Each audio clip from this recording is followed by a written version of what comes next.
ڕۆژ بە ڕۆژ نرخی نەوت لە بەرزبوونەوەدایە. باج و ڕسومات لەسەر هاوڵاتیان زیاد دەکرێت.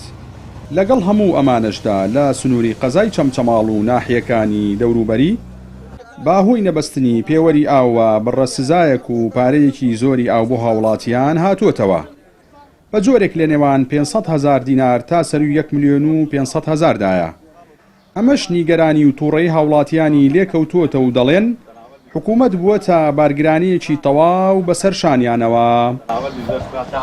500,000 بواتۆ ئەم 500 بێەوەی کەم قەرزار بم لەوە پێشیش قەرزارتر نیم.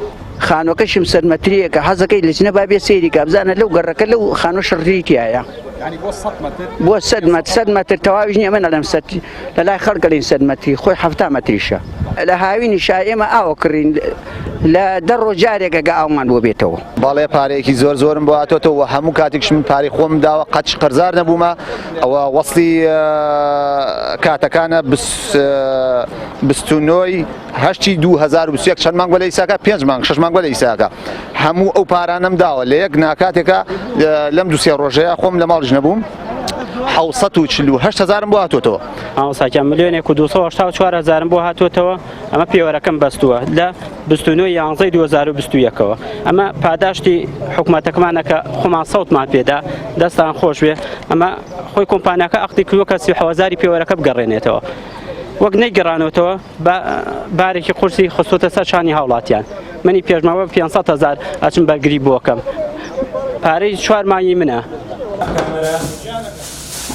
نوێنەری کۆمپانیای گرنگ لە قەزای چەمچەماڵ کە تایبەتە بە فرۆشتن و بەستنی پێوەری ئاو لە سنوورەکە دەڵێت هاتنەوەی ئەو بڕە پارە زۆرە بەشێکی پەیوەندی بە سزای نەبەستنی پێوەری ئاوە هەیە کە بڕی 500,000 دینارە. هەر کاتێک هاوڵاتی پێوەری ئاو ببەستێت ئەوە ئەو 500,000 دینارەی لەسەر لا دەچێت. ئێمە زین ئەو ماڵانی کە پێوەریان نیە لە پێشترا 500,000 دانراوە 500,000 ئەوەی کە پێوەری نەبوو 500,000 بۆ دانراوە بەشێک لەو هاوڵاتیانی کە پێوەریان بەستووە ئەو 500,000 لاچووە.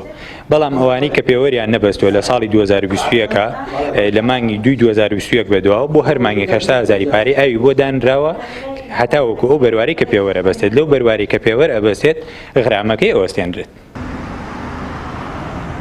قەزای چەمچەماڵ و ناحیەکانی شۆڕش و تەکیە بە درێژایی مێژووی حکومڕانی کوردی کێشەی کەم ئاویان هەبووە. سەرەڕای ئەوەی دەیان جار بە تایبەت لە کاتی بانگەشەی هەڵبژاردنەکاندا بەڵێنی چارەسەری کێشەکە دراوە، بەڵام تا ئێستاش کێشەی کەم ئاوی لە سنوورەکە بەردەوامی هەیە. بە جۆرێک لە وەرزی هاویندا سەرەی پێدانی ئاوی ماڵان لە نێوان 10 تا 15 ڕۆژدایە. لەم وەرزی زستانەشدا لە نێوان 4 تا 8 ڕۆژدایە. جەلال جەباری، کەناڵی ئاسمانی پەیام، چەمچەماڵ.